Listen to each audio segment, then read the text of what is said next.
What's up, YouTube? I'm Brett from Rants. As always, guys, if y'all enjoy our content, don't forget to like, subscribe, and leave that comment down below.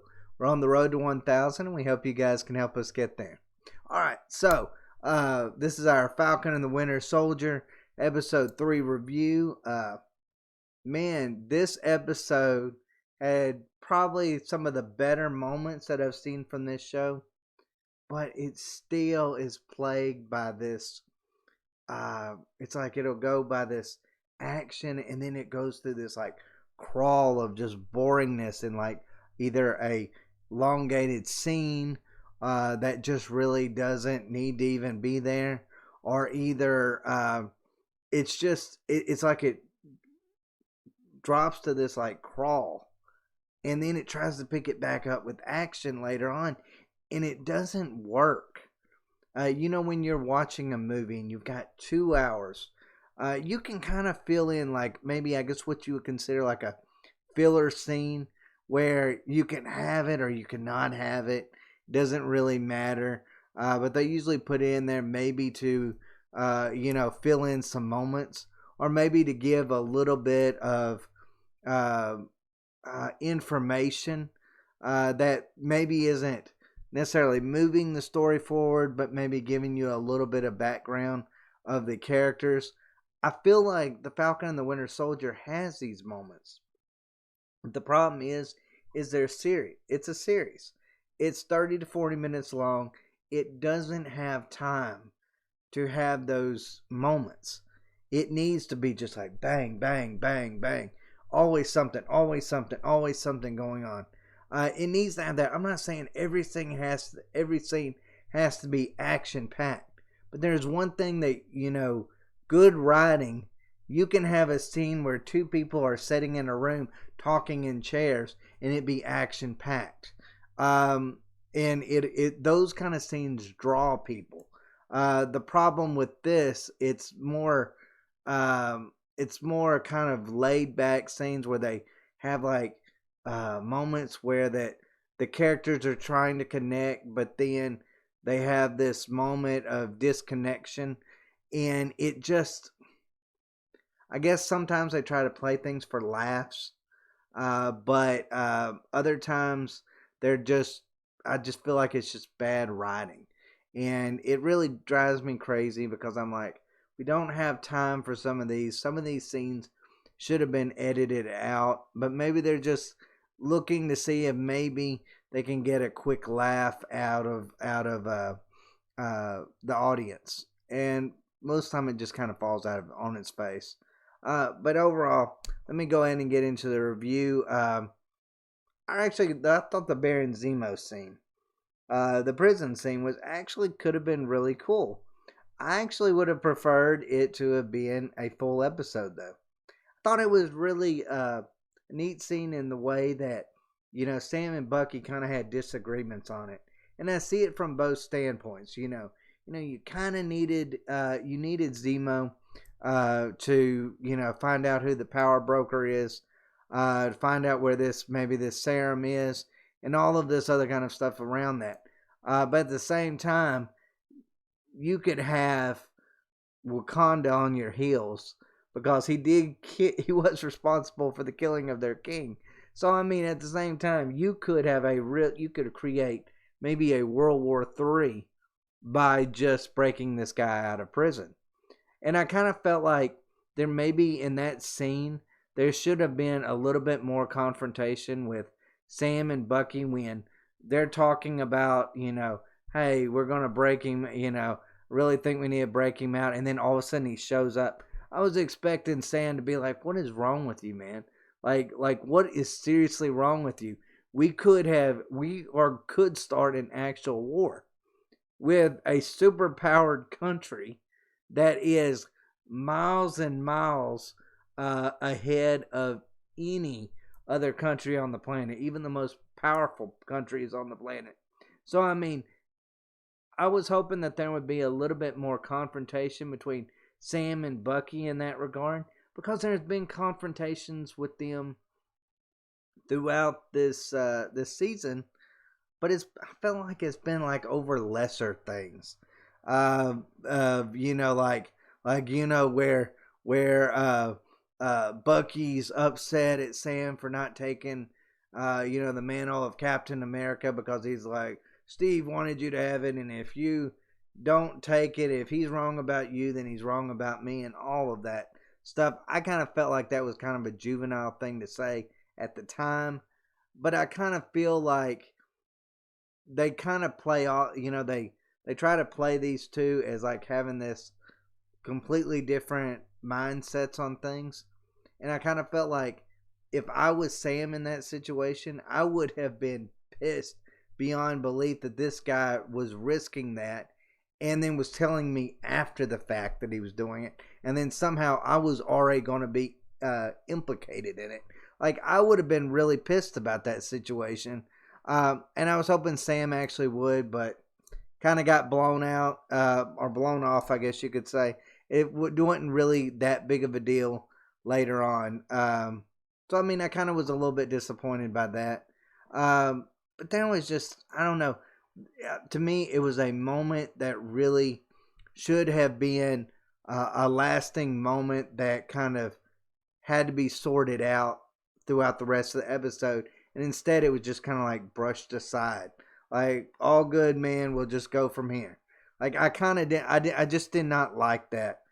But as far as that Zemo scene, the breakout scene, I would have loved just a whole episode of that. I wish that was just a whole episode, but I get it. You got 6 episodes. You cannot always, have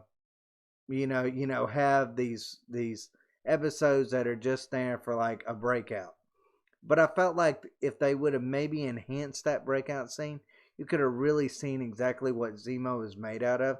Because this dude, just the way he was walking out of that prison so casually, just, like, of course I'm getting out of here. Just really kind of shows you his nature and how great of a villain he actually is.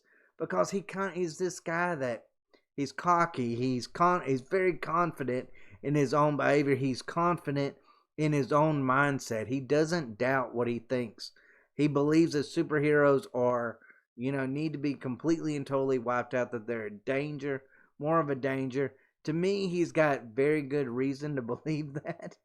But that being said, I just feel like he is just a perfect villain for a show like this.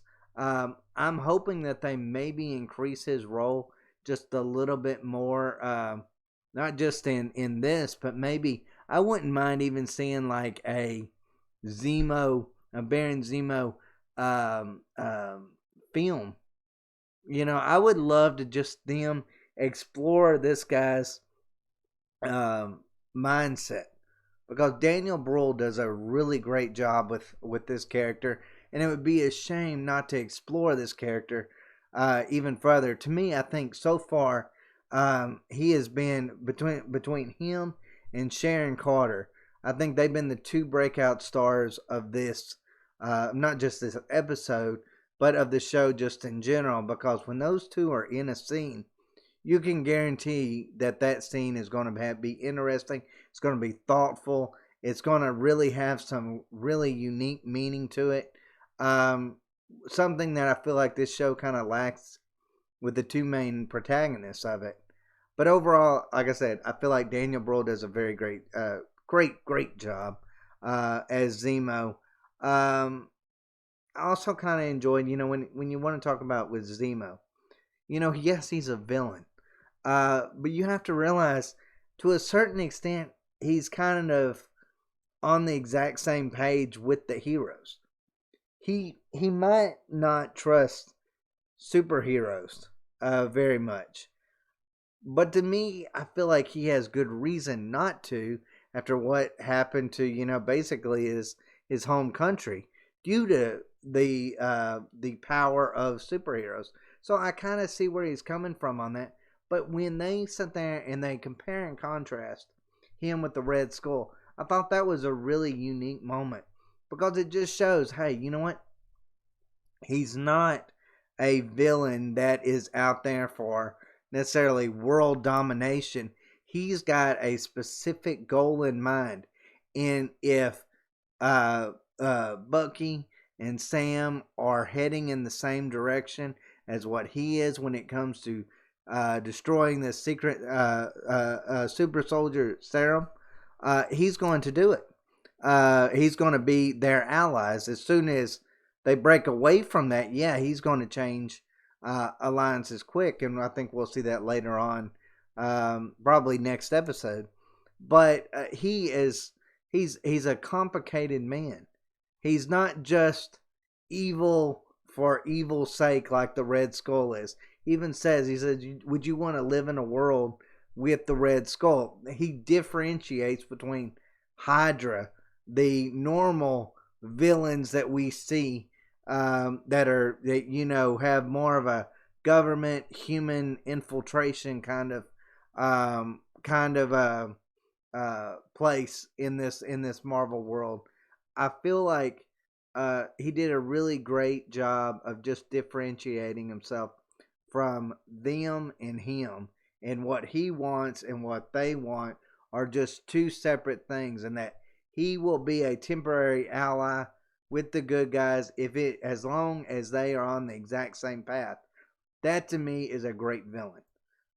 It's not a villain that's just so one-sided. I want world domination. I want power. I want this. No, he's a guy that is like, you know what? My alliances change between good and bad, depending upon what goal they are going after. To me, that's a more interesting bad guy, and it's a more realistic bad guy, or just person in general. Because look, as you can see right now, Sam and Bucky are not really on the government side in a lot of this, because they're like, hey, the government's done some pretty shady stuff. They're not fans of the new Captain America. They're kind of doing the exact same thing that Zemo was doing, where they're not necessarily allying themselves with the government, who they normally would ally themselves with, simply because they have contradicting views on specific on this serum. So I really think when it comes to Zemo, there's not much of a difference between him, Sam, and Bucky in this one regard.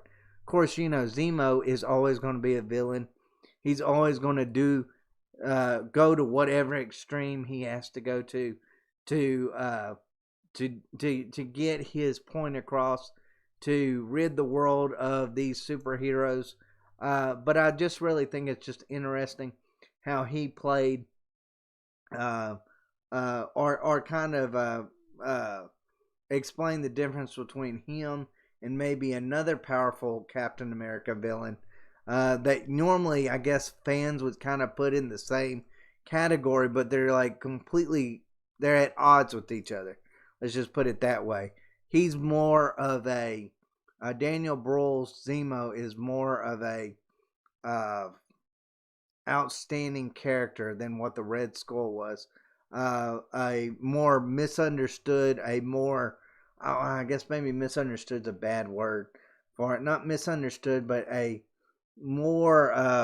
character that's got more layers to him than what a Red Skull does, who is just out for world domination.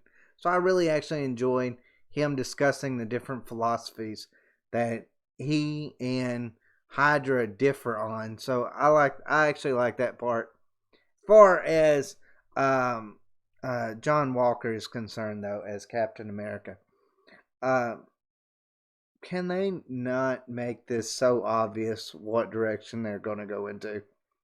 Like, it seemed like from the very beginning they were like, you're supposed to hate this guy. We're not going to tell you why you're supposed to hate this guy, but you're supposed to hate this guy because he's not Steve Rogers. And I'm like, I think that's kind of stupid. I think they should. I think a better way that they could have done his character is had him be a good guy, us to kind of maybe cheer for him, and then maybe something happened to his wife, or something, with the serum causes his mind to kind of go a little bit haywire, or him become a little bit antagonistic, and maybe go that way with his character. But no, instead, what they want to do is just be like, you hate him because we say that you should hate them. So therefore, they drop these. Oh well, you see how violent he's getting, and how he's willing to, go into this gray area. But I mean, at the same time, you could kind of say, what is the difference between him and Sam and Bucky? I mean, they just literally broke out a supervillain for their own means. So exactly how are they at this stage any different than what Walker is? They don't seem that way. It seems like Walker's maybe said some mean things or maybe been a little too rough with people, but they literally broke out a supervillain. So I mean, I kind of feel like their ends to a means is maybe at this point slightly worse than what even Walker's is. Yes, Walker, you can tell Walker is a man that is up for the accolades. He tries to act like he's humble, but at the same time, he wants the recognition that comes with the shield, basically. And he enjoys that. That's something that he strives for. I mean, and they make it very clear. I just wish that they would maybe kind of draw it back a little bit. Let us like the guy. Let us, slowly begin to see like little pieces of where, okay, something bad's going to happen. Something, make it interesting in that way. Don't just be like, hate him because we tell you to hate him. Or hate him because he's not Rogers. Like, I mean, is that really why we're supposed to hate him? Is because he's not like his predecessor? Like, I just don't like that. Or because Sam and Bucky don't trust him or like him. Or because he's working for the government. I mean, the same government that they were working for. So, I mean, I'm kind of like, I don't like when something is just so outward. I like the breadcrumbs of where you slowly begin to see things with characters. Not just they tell you to hate them because, and then they give some flimsy reason of why. Because the main protagonists don't like them. So therefore you gotta hate them. Like, I just hate those kind of characters that are that way. That's the reason why I like Daniel Bruhl's Zemo, is where Zemo, you are supposed to hate his character because of the bad things that he's done and his mindset. But then you kind of find while you're watching the episode that you kind of actually like his character. You kind of understand where he's coming from, even though he's done some really terrible things. But then at the same time, they give like little breadcrumbs that, okay, you know what? You might like him now, but by the end of, let's say, next episode, you're going to realize he is still a supervillain. So, I mean, I wish that they would do that more with Walker's character, but no, they're just going full, you hate him because we tell you to hate him. So, yeah, I kind of really hate that aspect of it. Another thing that bothered me, and this was my biggest complaint about this episode. Sam not turning his phone off. You are in a place undercover as someone else. Your life depends upon those in Madripoor, that underbelly of civilization, to believe that you are someone else. And you don't even put your phone on silent where that it won't blow your cover. Like, how stupid are you? Like, I cannot believe that he was not called out on that. That somehow people are like, oh, that's cool. You forgot to turn your flipping phone off. That drove me crazy at how he wasn't even called out on that. He literally almost got every one of them killed. But that's totally cool because of why. Like, I hate those moments in this show where the other one will call the other one out on some dumb junk. Like, dumb junk. And then all of a sudden, it's like something important where it's life changing matters, and they just totally forget about it. It's like, no, this, don't worry about it. It's cool. You almost got us killed, but there's no problem, no problem, no problem.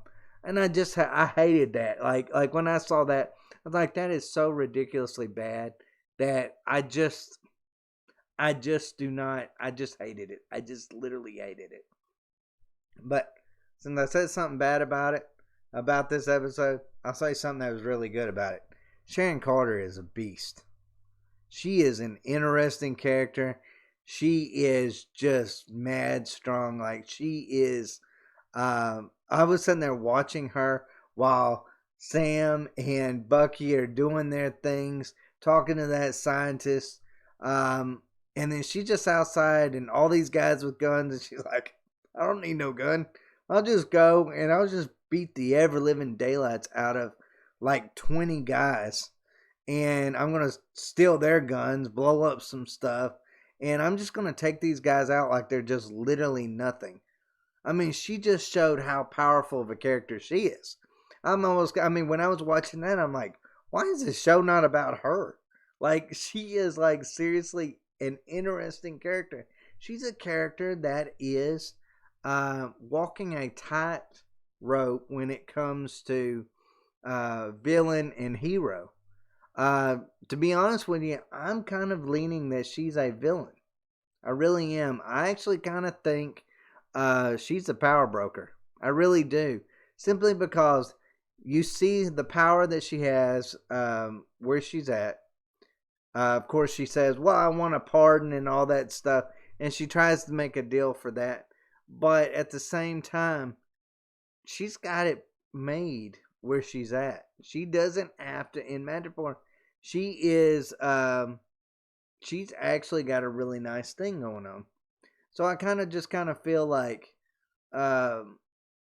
maybe she's so well off selling all this different merchandise, this stolen merchandise, that, you know what, she's the one that eventually they're going to have to face. And maybe she can be, shown to be a good guy again or whatever, but I do actually believe that all those hints that was pointing at her being the power broker, I actually do believe that those are true. I don't think that they're just something trying to push us in that direction of believing that. I mean, there's a certain part, and I know it sounds kind of crazy, and I don't know exactly how it worked, but that Zemo might be. And I kind of go back and forth between those two. Because Zemo is really well connected. He's a really rich guy. He's capable of getting anybody whatever they want. But at the same time, I'm like, how could it be Zemo? And why would Zemo delve into the same thing, especially when it comes to the super soldier serum? I don't necessarily believe that he would be necessarily behind that. Though, money can cause people to do a lot of things. But he's such a zealot. It's hard for me to believe that he would be the one that would do it. Now, as far as Sharon Carter, she seemed like someone that doesn't mind walking that fine line between hero and villain. To shore up her power base to ensure that she is well taken care of. I guess maybe see her doing some pretty shady things. So if I had to guess, I would say as of right now, all signs are pointing to her being the power broker. But we'll just have to see in future episodes. There was some things. Things in Madripoor that actually kind of were funny too. I mean, this episode, I did actually enjoy this episode more than I've enjoyed the previous two. I thought the snake cocktail thing was funny. I was like, I loved how Sam was like, that's some good drink. And he's just like, ugh. Like, I mean, I thought that was hilarious. I don't know. I thought it kind of had that the way they kind of made that place seem was like it was like some kind of island that anything goes, but it actually kind of looks a lot like Gotham City to a certain extent, where you just got a bunch of shady underbelly things that are going on, and one is just basically the really rich doing it on one side, and the other is just the really poor on the other side. Um, I kind of thought the whole, when I think of the character's name was Selby, when that was killed after Sam got their cover blown, um, and then there was that bounty that went out on them, and I was like, there's a bounty that gets out on them, and you're telling me out of all those people, there was only 3 guys on motorcycles that was chasing them, and then after she kills those 3 guys, she's like, we're good, you're good, you're good. No, you're not good. People saw you in the street. You're telling me that no one but those 3 guys actually was willing to follow you? Like, that just seems crazy in a place where these bounties are everything, and they could have been instantly millionaires just by capturing or killing these 2 guys, and no one's like out just searching randomly for them. So I kind of felt like that was a little bit stupid in that regard. Her just killing those 3 and then be like, okay, you're safe now. No, you're not safe. In a normal world, you would not be safe. In a normal world, everybody on that street corner would have been chasing after them. Because it's not like people didn't know who they were. They knew exactly who they were. It's very clear from the first time that they saw the Winter Soldier that they knew exactly who he was. Definitely knew who he was. So it's not like he's a guy that was able to hide from anybody. So I thought that part was a little bit stupid. As far as the graffiti that was on the wall too, I was like, where it says the power broker is watching you, and I'm like, if you are somebody that is part of this shady underbelly of society, you want to become a myth. Like, you want to become a legend. It's almost kind of like what the Kingpin was.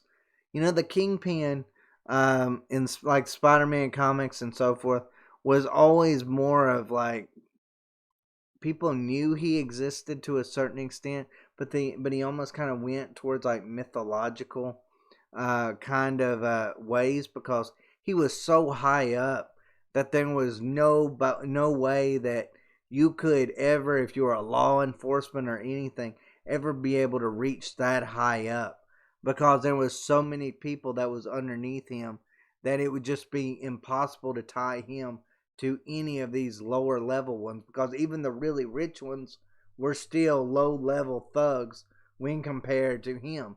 And I kind of felt like the power broker is a lot like that.